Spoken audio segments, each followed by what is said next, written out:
Hey, folks, and welcome back to Glenn and Adrian's Rock Talk. This is Adrian. And there's Glenn. And we're here today to talk about albums that we have decided are important to our lives. Some of these go back many decades to our formative years. I've seen this idea go around on some of the other vinyl channels, including Mazzy and Melinda Murphy and several others. So I'm not sure where it originated exactly, but I just wanted to acknowledge that the idea is out there, and we thought it was a good one. So we're going to each talk about 10 albums that kind of helped shape us or that we found really influential in our music listening experiences. So, Adrian, why don't you get started with one? All right. Well, the first album on my list is Piper at the Gates of Dawn by Pink Floyd. Mm-hmm. It's their first album. My favorite Pink Floyd song is the first song on the first album. And it's Astronomy Domine. Yeah, I mean, I like both versions of that song, the Piper version and the Ummagumma version. Oh, yeah.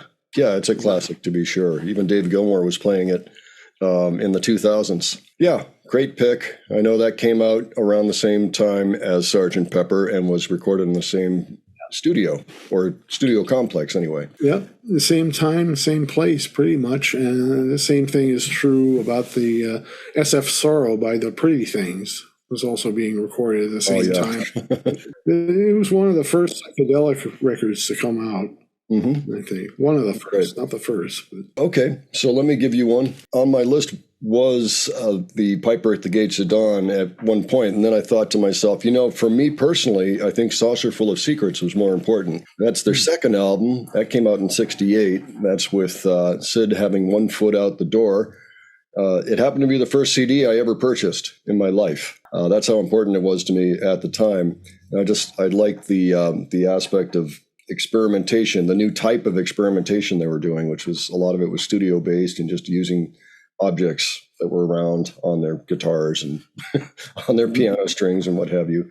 And I thought they got interesting results. Not necessarily everyday listening, but a very important album. How about number two? Well, my number two is Revolver by the Beatles. The obvious choice for this list might be Sgt. Pepper, but I like this album better, and I think it was a harbinger of Sgt. Pepper in a lot of ways. I mean, especially listen to the lyrics of Tomorrow Never Knows, for example.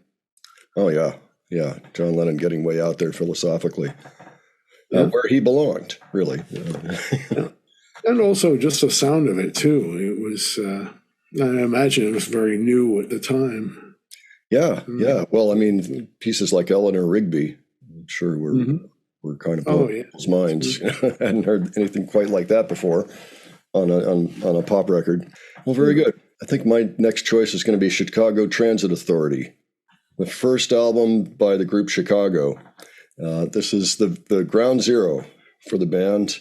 It's a 2-record set. They've got Terry Kath, their guitar player, in full swing at this point. Really, everybody's going on all cylinders.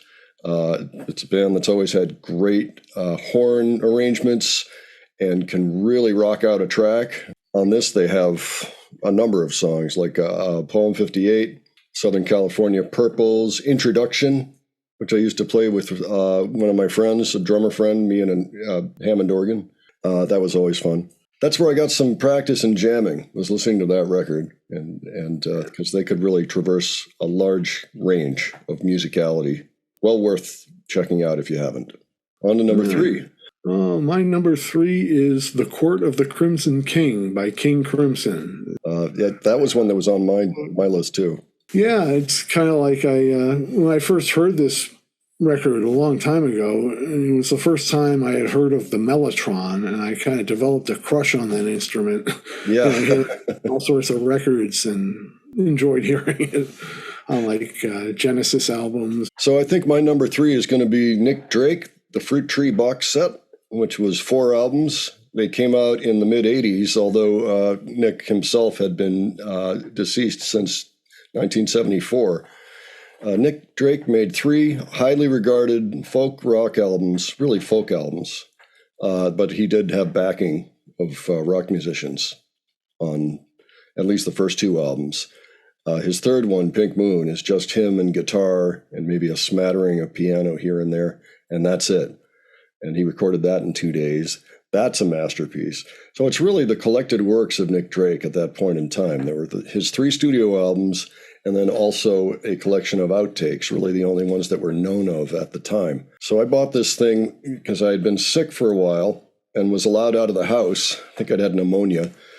And so I'd been inside for a long time, and I was looking for some new stuff. And I'd heard about Nick Drake in the Rolling Stone Rock and Roll Encyclopedia, which was actually a book. This is 1990. So I saw this, and there was nothing, there were no individual albums, but I was really curious. So I thought, well, you know what? I'm going to try my luck, and I'm going to get this. And I bought it, and I proceeded to play it every night, pretty much in its entirety for months, probably while I was recuperating. And I also just fell in love with his guitar playing style. He's an excellent acoustic guitar player. He uses a lot of different tunings and original tunings, I think. And his songwriting is impeccable. So really great stuff. So that's my number 3, Nick Drake. Number 4 for me is Hot Rats by Frank Zappa.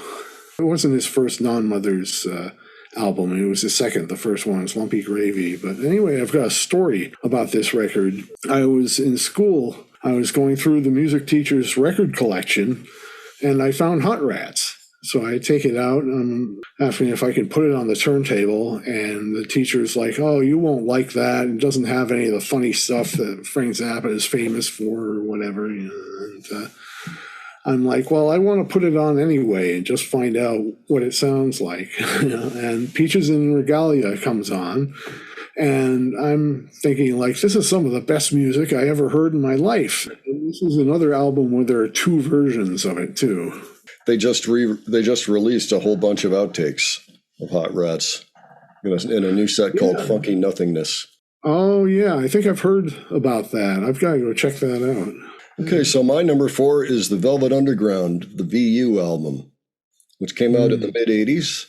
It would have been in the VU discography timeline, would have come right after, I think, the Velvet Underground Black and White album. Gray album. Yeah, the Gray album. Okay. At this time, really most everything on that record, except for 2 songs, was recorded after John Cale left, and they had Billy Ewell in there. Interesting record, great songs. There's a number of songs that Lou Reed went on to redo for some of his solo albums, and I think pretty much to a song, the best versions that I like are on VU. Let me see. There was Stephanie Says. There was Lisa Says. There was Andy's Chest. There had to be more. I'm sure I'm missing something. Maybe She's My Best Friend. But it's all better. Oceans. Ocean is a great song. Yeah. All better on VU, if you ask me. And that was also kind of my entryway somewhat to Velvet Underground. I know that there was a radio station based in Newton, Mass, called WZBC. It was the Boston College station. And they always played interesting things. That's where I first heard SF Sorrow, like you mentioned earlier, Adrian. But it's also where I first heard the Velvet Underground. I think they probably played Pale Blue Eyes or something. And so I was interested, and I saw that was up on all the racks because it had just come out. Our local record store, probably Newbury Comics. So I thought, I better check this out. And I'm forever glad I did. Still my favorite Velvet's album. Yeah, so number 5? Number 5 for me is Foxtrot by Genesis. Before I saw or heard this album, I knew of a band called Genesis with, 3 short-haired guys who wrote fun songs to listen to or dance or whatever. And then I find out one day there's this 5-member version of Genesis, and their music is, in my opinion, enormously different from the one that I knew. I like the later Genesis, but I really like the early Genesis. Yeah, and that's one of their early albums. Supper's Ready is an awesome masterpiece. It's 23 minutes long, and it's worth listening to the whole thing. So, well, in earlier versions of this list, I had a couple of Genesis albums. But since it's a very short list, when you really look at it, I had to eliminate them both. But that's really nothing against them. It's just that, 10 albums, that's hard to winnow down from your whole collection. I mean, there's so many groups that I couldn't even consider because there just wasn't time. And I mean, I got up to about 60 albums or so, and there were still things, really important things I couldn't include. So maybe some of those other picks will come out in future videos. Yeah, it's hard to pick out just 10 albums. That's right. I can really dig that. Yeah. So I think at this point, you had mentioned a Beatles album. I'll give my Beatles album, which is Abbey Road, the last one they recorded, mid-'69, and one that really came together nicely after what I kind of thought were messes of albums, like in the White Album and Let It Be, both of which didn't really have the discipline. They weren't really listening to George Martin at this point in time. Of course, Brian Epstein had died at this point, and he was the one that had really guided them up until that day, which was soon after Sgt. Pepper, I believe. So that's when things kind of fell apart. But for this album, they said to George, "Okay, we want you to produce this, and yes, we'll listen to you. You're the boss. We'll do what you say." And they pulled out an extraordinary record. I think it's probably their best one. Always loved the Beatles, but I think that's probably my top pick. A good choice, I think. On to number 6 is Trout Mask Replica by Captain Beefheart. I was surprised to find this is one of the most influential albums in rock and roll, really. A lot of people have been inspired by this album, even though not many people seem to hear of it. But the only Captain Beefheart I knew of before I heard Trout Mask Replica was on Hot Rats. Actually, he sang Willie the Pimp. It's the only song on there that has lyrics. And, I thought I knew I was listening to a freak. I thought I had this picture in my head of kind of like a drunk grandpa who maybe ate too many mushrooms or something. I don't know. But I mean, it's awesome, though. I've been listening ever since. Yeah, he's a real poet, or he was a real poet. Okay. So I think my next pick is going to be the Allman Brothers Band live at Fillmore East. This is another one of those albums from a supremely talented band who had twin lead guitars, 2 drummers, and some really good songs written by their very young Gregg Allman, who also had the voice of a much older guy. They really put together some great improvisational stuff. On that record, it really shined. You had 20-minute versions of You Don't Love Me and Whipping Post, super extended versions of In Memory of Elizabeth Reed, new songs in Hotlanta, do a great Stormy Monday. It's only got 7 songs on the original version, although there is a great expanded version that probably doubles the length. It's 2 long CDs. Also highly recommend. I think that's just called the Fillmore Concerts. That's one of the best rock improvisational sets that I'd heard up to the point that I did. This must have been the 80s. I got to like Gregg Allman's style and tried singing like him for a while. I played Hammond organ for a while and kind of emulated him there. There were others, but he was one of my influences for sure. Yeah, that's one people have to check out. Of course, Duane Allman, one of the greatest guitar players, living only to age 24. This is some of his best work. Allman Brothers live at Fillmore East. Yeah, great choice, I think. So is this number 7? Number 7, yes. For number 7, I have No Remorse by Motorhead, which is not technically an album. It's kind of I was going to say kind of a greatest hits, but it's not that either. There's a lot of B-sides and a lot of really good stuff on this album. Yeah. The double album is the first Motorhead album that I saw. And if you're getting introduced to Motorhead, this is the album to get, especially if you like their early stuff. Actually, this was on my list too, and I decided to bump it when I heard it was on your list as well. So I bought that album as it was released. I was over in Europe at the time, and I was just lucky enough to be in a record store as it had just come out. Brought it right home, heard Ace of Spades for the first time when I got it home. It was a good day. I remember the first time I heard of Ace of Spades. I'm like, what is this? This is cool music. The guy's voice sounds like nails and gravel, but he does hit the notes and everything. Yeah. So got just one of the most characteristic voices. I mean, you hear him, you know it's Lemmy. That's right. Excellent stuff. Yeah. All right. Well, my number 7 is going to be the Muddy Waters Chess box set. Now, this was a 3 CD box set that came out in the late 80s. It was one of the first 3 CD box sets. I don't know how many of you remember when Bob Dylan's Biograph came out, but remember how they made such a big deal out of it being this huge sprawling set because it was 5 albums or 3 CDs. And like this was big news at the time. 3 CDs, holy crow, you know. But they gave the same treatment to Muddy Waters and some of the other Chess people too. But the Muddy Waters set is the one that has always just grabbed me. And whenever I'm on a road trip, I make sure I have that thing with me. All 3 discs are classics, and it's just one great song after another. Very engaging.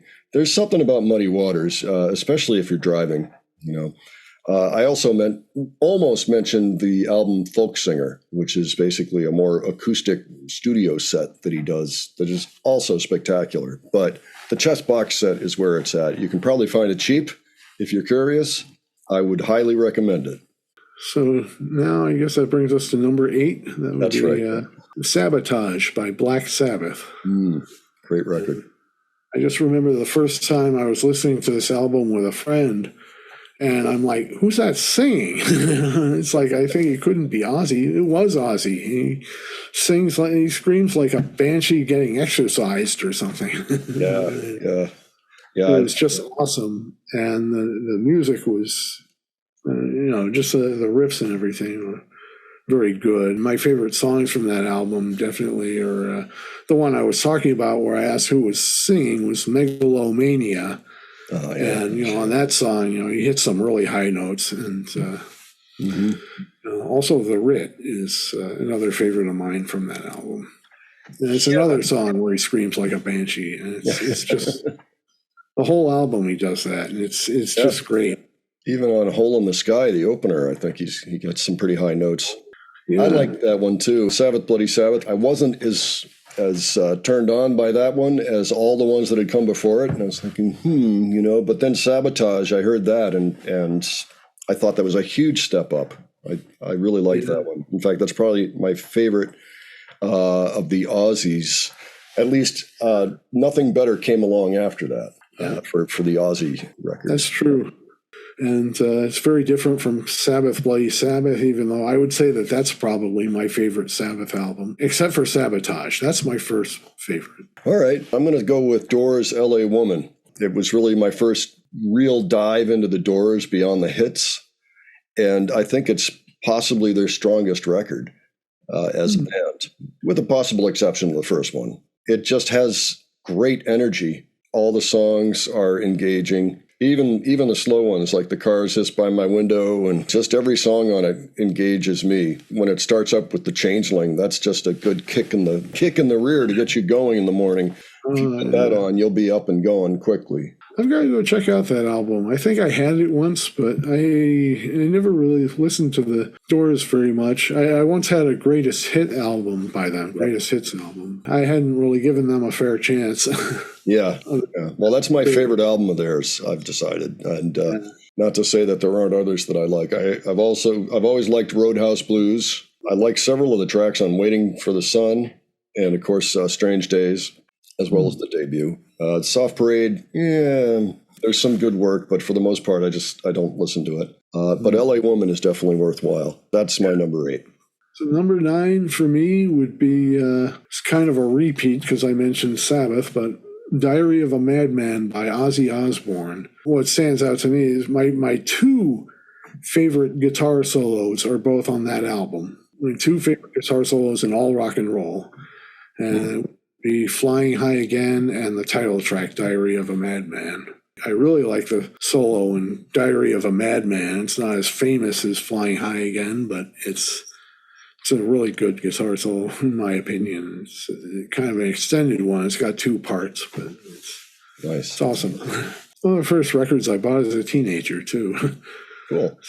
So my number 9, I'm going to go with Joni Mitchell's first album, Song to the Seagull. At that point in Joni Mitchell's career, she was still a very pretty sounding folk singing guitar and dulcimer player, especially guitar. She's another one of those that came up with really interesting tunings all the time. And the phrases she would come up with would just be beautiful. And you can really hear them on full display here. And she's still kind of writing flowery lyrics. She's not really getting personal like she got famous for a little later on. But for some reason, I just used to play this album endlessly. It's another good one for, mellow car rides. Just kind of a good rainy day record, but it's just beautiful. There's so many great songs on it. Nathan Lafreniere, there's a song called Cactus Tree that I used to play once in a while. There's just tons. It's definitely worthwhile. If you like Joni Mitchell, be sure not to miss that record, because in a lot of ways you learn kind of about some of her fundamentals as she was still a young and continuing to grow type of artist. And she really hit some pretty high marks not long afterwards. So that's mine, Song to the Seagull. Oh, and it's funny, the record company didn't realize that she had created the album cover with the name Song to the Seagull in it, and she had spelled it out in seagulls. You can kind of see it back there. It's on my wall, one of my copies. Okay. And so the words Song to the Seagulls are actually cut off in the middle because they just didn't understand. But she's an excellent visual artist too, and she did the artwork. And that's actually the case with a lot of her albums. Good place to start if you're not sure where to start with Joni Mitchell, and then move forward.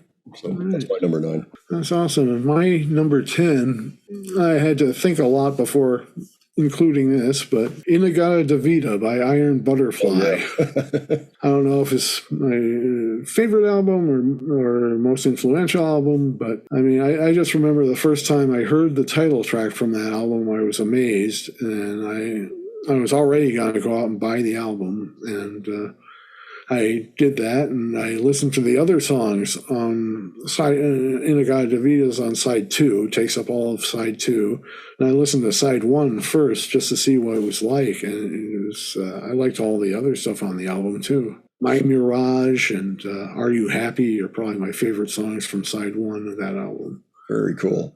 Okay, well, pretty good list there, Adrian. My number 10 is going to be Neil Young's second album or third album after the Gold Rush. I guess it's his second because Neil Young and Crazy Horse, everybody knows This Is Nowhere, was technically a Neil Young and Crazy Horse album and not a Neil Young album. So anyway, it came out in 1970. It's just loaded up with excellent songs that he got to be known for. Tell Me Why and Southern Man. Birds is a standout. Don't Let It Bring You Down. Only Love Can Break Your Heart. A lot of great, Cripple Creek Ferry. I almost said Up on Cripple Creek, but that's the band. That's another story. But just a fantastic record. It's him in kind of his folky hat, and it's pretty much him at the top of his game doing that. And trust me, there were other Neil Young albums I thought about putting in here because Neil was definitely a big influence on me. If I were going to take another one, it probably would have been either Zuma or the one Rust Never Sleeps. I just remembered too. It's that tape I mentioned that I made at the School of Hot Rats. On the other side of that tape was After the Gold Rush. Oh, there you go. Talk about coincidences. Yeah. We had some proximity to each other for a while there in the formative years of music listening, so that may help explain it. Sounds like a good tape, though. Well, very good. So that's our complete top 10 most important / influential records in our collection for ourselves, just our own personal opinions. What'd you say there? I was just saying, now ask me again tomorrow. Yeah, right. Yeah, exactly. Well, we'll take note of these, and, we should make a few more lists because, like I said, I had about 60 albums that I really wanted to talk about. We'll come up with some ideas. If you have some ideas about various subgenres of this type of list that you'd like us to tackle, please leave them below, and we'll be happy to take a look and see if we can deliver. Anyway, this was a lot of fun, a little bit of a change of pace, which I kind of like. It's nice to kind of talk about what gets us excited in the music world. And like I said, there's plenty of other things. I tried to keep it down to one album per artist on any of these lists. So we have lots of other people to talk about. Oh, yeah. It's hard to pick just 10 albums. At least for us, it's hard to pick 10 albums. Yeah, anyway. Yeah, it was virtually impossible, But anyway, it was a great time. And if y'all liked it, please leave us a like. And like I say, tell us your thoughts. And if you wouldn't mind subscribing, we're trying to get to 500. And we'd love it if you came along for the ride. So with that, I think we'll bid you adieu, but you'll see us again soon. All right. Take care, folks. See you guys later.